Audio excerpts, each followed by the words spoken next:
જ્યેષ્ઠ માસ 2026 પૂર્ણિમા મહાત્મ્ય ભાગ 1 મંગલાચરણ। ઓમ શ્રી ગણેશાય નમઃ। ઓમ નમો ભગવતે વાસુદેવાય। ઓમ શ્રી લક્ષ્મીનારાયણાય નમઃ। ઓમ સોમાય નમઃ। જે ભક્તો શ્રદ્ધા અને ભક્તિપૂર્વક જ્યેષ્ઠ પૂર્ણિમાનું વ્રત કરે છે, ભગવાન શ્રીહરિ વિષ્ણુ, માતા લક્ષ્મી અને ચંદ્રદેવની કૃપાથી તેમના જીવનમાં સુખ, શાંતિ, સમૃદ્ધિ, આરોગ્ય અને આધ્યાત્મિક ઉન્નતિ પ્રાપ્ત થાય છે। હિન્દુ ધર્મમાં દરેક પૂર્ણિમાનું વિશેષ મહત્વ છે, પરંતુ જ્યેષ્ઠ માસની પૂર્ણિમા વિશેષ પુણ્યદાયી માનવામાં આવે છે। આ દિવસે સ્નાન, દાન, જપ, તપ, સત્યનારાયણ કથા, વિષ્ણુ પૂજન અને ચંદ્રદર્શન કરવાથી અનેક જન્મોના પાપોનો નાશ થાય છે અને અંતે ભગવાનના ધામની પ્રાપ્તિ થાય છે। જ્યેષ્ઠ પૂર્ણિમા 2026 ક્યારે છે? વિક્રમ સંવત 2083 મુજબ જ્યેષ્ઠ સુદ પૂર્ણિમા 29 જૂન 2026 સોમવારના દિવસે ઉજવવામાં આવશે। આ દિવસે વહેલી સવારે પવિત્ર નદીમાં સ્નાન, ભગવાન વિષ્ણુ અને માતા લક્ષ્મીની પૂજા, સત્યનારાયણ ભગવાનની કથા અને રાત્રે ચંદ્રદર્શનનું વિશેષ મહત્વ છે। પૂર્ણિમાની રાત્રે ચંદ્રનું દર્શન કરીને અર્ઘ્ય અર્પણ કરવાથી મનની અશાંતિ દૂર થાય છે અને ચંદ્રદેવની કૃપાથી માનસિક શાંતિ તથા સુખ સમૃદ્ધિ પ્રાપ્ત થાય છે। જ્યેષ્ઠ પૂર્ણિમાનું મહત્વ હિન્દુ પંચાંગમાં પૂર્ણિમા ચંદ્રની પૂર્ણ કલાઓનો દિવસ છે। ચંદ્ર મનનો કારક છે। જ્યારે ચંદ્ર પૂર્ણ તેજથી પ્રકાશિત થાય છે ત્યારે મન, બુદ્ધિ અને આત્મામાં સકારાત્મક ઉર્જાનો સંચાર થાય છે। શાસ્ત્રોમાં કહેવામાં આવ્યું છે કે પૂર્ણિમાયાં કૃત સ્નાન દાન જપહોમકમ અક્ષય ફલમાપ્નોતિ વિષ્ણુલોક સ ગચ્છતિ। અર્થાત પૂર્ણિમાના દિવસે કરેલું સ્નાન, દાન, જપ અને હવન અક્ષય ફળ આપે છે। જ્યેષ્ઠ માસ ઉનાળાનો અંતિમ અને તપસ્યાનો મહિનો માનવામાં આવે છે। આ માસમાં કરેલા સદકર્મો અનેક ગણા ફળ આપે છે। પૂર્ણિમા આ સમગ્ર માસની સાધનાનું પરિપૂર્ણ ફળ આપનારી તિથિ છે। પૂર્ણિમા શબ્દનો અર્થ પૂર્ણિમા શબ્દ પૂર્ણ પરથી આવ્યો છે, જેનો અર્થ થાય છે સંપૂર્ણતા। આ દિવસે ચંદ્ર પોતાની 16 કલાઓથી યુક્ત હોય છે। આ 16 કલાઓનું વર્ણન શાસ્ત્રોમાં આ પ્રમાણે કરવામાં આવ્યું છે: અમૃત, માંદા, ઉષા, તૃષ્ટિ, પુષ્ટિ, રતિ, ધૃતિ, શશિની, ચંદ્રિકા, કાંતિ, જ્યોત્સના, શ્રી, પ્રીતિ, અંગદા, પૂર્ણા, પૂર્ણામૃત। આ 16 કલાઓ જીવનમાં આનંદ, આરોગ્ય, જ્ઞાન, સંપત્તિ અને આધ્યાત્મિક પ્રગતિનું પ્રતીક છે।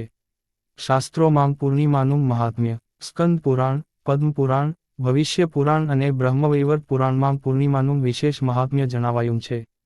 શાસ્ત્રો અનુસાર પૂર્ણિમાના દિવસે ભગવાન વિષ્ણુની ઉપાસના કરનારને વૈકુંઠ પ્રાપ્ત થાય છે। માતા લક્ષ્મીની કૃપાથી ઘરમાં ક્યારેય ધનની અછત રહેતી નથી। ચંદ્રદેવની કૃપાથી મન શાંત રહે છે। પિતૃઓ પ્રસન્ન થાય છે। દેવતાઓના આશીર્વાદ પ્રાપ્ત થાય છે। જ્યેષ્ઠ માસ કેમ વિશેષ છે? જ્યેષ્ઠ માસ અત્યંત ગરમીનો મહિનો છે। આ સમયે પ્રકૃતિ તપસ્યા કરે છે। આથી આ માસમાં પાણીનું દાન, અન્નદાન, છત્રીનું દાન, પંખાનું દાન, ગરીબોને વસ્ત્રદાન, વૃક્ષારોપણ, ગૌસેવા, આ બધું અતિ પુણ્યદાયી માનવામાં આવે છે। શાસ્ત્રોમાં કહેવામાં આવ્યું છે કે ઉનાળામાં તરસેલા જીવને પાણી પીવડાવવું હજારો યજ્ઞ કરતાં પણ શ્રેષ્ઠ છે। પૂર્ણિમા અને ભગવાન વિષ્ણુ દરેક પૂર્ણિમા ભગવાન શ્રીહરિને સમર્પિત માનવામાં આવે છે। ભગવાન વિષ્ણુ સમગ્ર સૃષ્ટિના પાલનહાર છે। પૂર્ણિમાના દિવસે ઓમ નમો ભગવતે વાસુદેવાય મંત્રનો જપ, વિષ્ણુ સહસ્ત્રનામનો પાઠ, ગીતા પાઠ, સત્યનારાયણ કથા કરવાથી અતિશય પુણ્ય પ્રાપ્ત થાય છે। જે ભક્તો આ દિવસે તુલસીદથી ભગવાન વિષ્ણુની પૂજા કરે છે, તેમના જીવનના અનેક અવરોધો દૂર થાય છે। પૂર્ણિમા અને માતા લક્ષ્મી પૂર્ણિમાના દિવસે માતા લક્ષ્મી પૃથ્વી પર ભ્રમણ કરે છે એવી લોકમાન્યતા છે। જે ઘરમાં સ્વચ્છતા, દીપક, ભગવાનનું સ્મરણ, દાન, ભજન, કથા થાય છે ત્યાં માતા લક્ષ્મી સ્થિર નિવાસ કરે છે।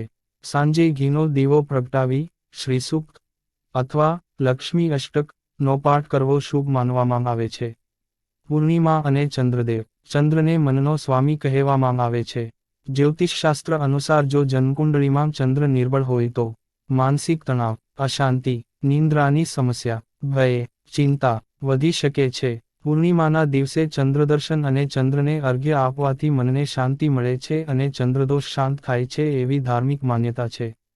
પૂર્ણિમાના દિવસે શું કરવું? બ્રહ્મ મુહૂર્તમાં જાગવું, પવિત્ર સ્નાન કરવું, ભગવાન વિષ્ણુ અને માતા લક્ષ્મીની પૂજા કરવી, સત્યનારાયણ કથા સાંભળવી, ગાયને લીલું ઘાસ ખવડાવવું, પક્ષીઓને દાણા નાખવા, ગરીબોને અન્નદાન કરવું, રાત્રે ચંદ્રદર્શન કરીને અર્ઘ્ય આપવો, પરિવાર સાથે ભગવાનનું નામસ્મરણ કરવું.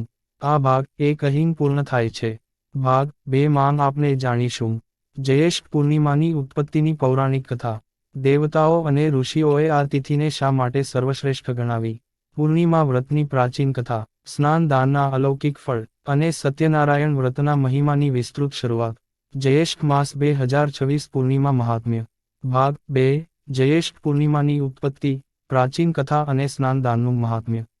જ્યેષ્ઠ પૂર્ણિમાની પૌરાણિક ઉત્પત્તિ. પ્રાચીન સમયમાં દેવર્ષિ નારદે ભગવાન વિષ્ણુને વિનમ્રતાપૂર્વક પૂછ્યું, થી વધુ, હે પ્રભુ, વર્ષ દરમિયાન અનેક પૂર્ણિમાઓ આવે છે, પરંતુ જ્યેષ્ઠ માસની પૂર્ણિમાને વિશેષ મહિમાવાળી કેમ કહેવામાં આવે છે? આ દિવસે કરેલા સ્નાન, દાન અને પૂજાથી અક્ષય પુણ્ય કેવી રીતે મળે છે? ભગવાન વિષ્ણુ સ્મિત કરીને બોલ્યા, હે નારદ, જ્યેષ્ઠ માસ તપ, સંયમ, દાન અને ભક્તિનો મહિનો છે. જ્યારે સૂર્યની ગરમીથી સમગ્ર જગત તપતું હોય છે, ત્યારે જે મનુષ્ય બીજા જીવોની સેવા કરે છે, તરસેલાને પાણી પીવડાવે છે, અન્નદાન કરે છે અને પૂર્ણિમાના દિવસે મારું સ્મરણ કરે છે, તેના પર મારી વિશેષ કૃપા વરસે છે.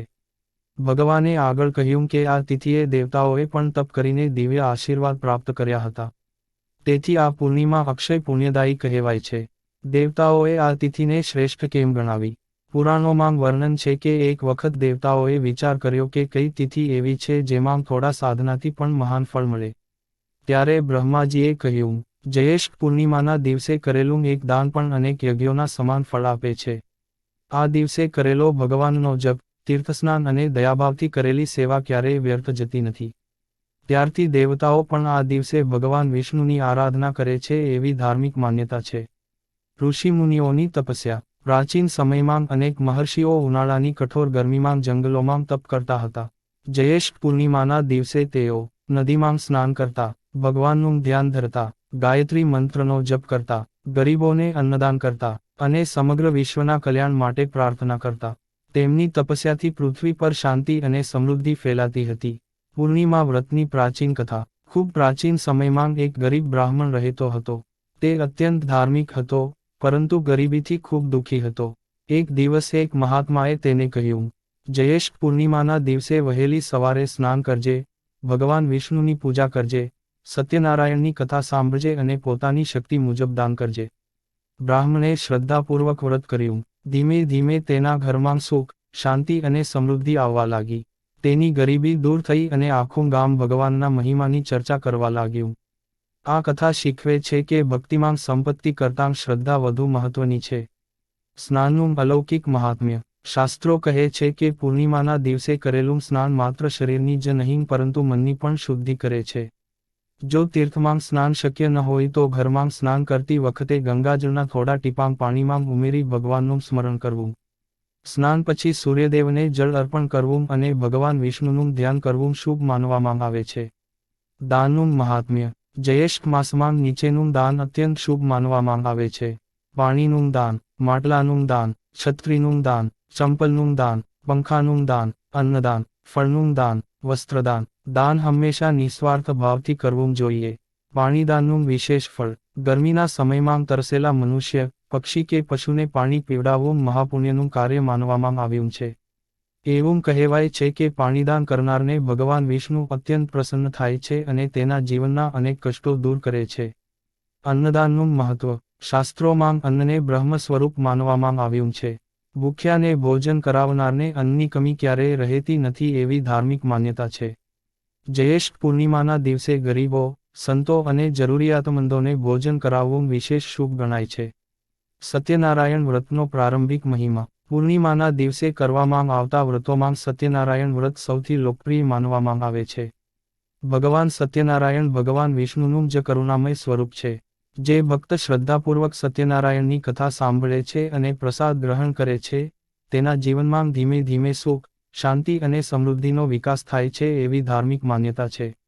આ વ્રતનું મૂળ સંદેશ છે સત્ય બોલવું, ધર્મનું પાલન કરવું, ભગવાન પર વિશ્વાસ રાખવો અને મળેલા સુખ માટે કૃતજ્ઞ રહેવું.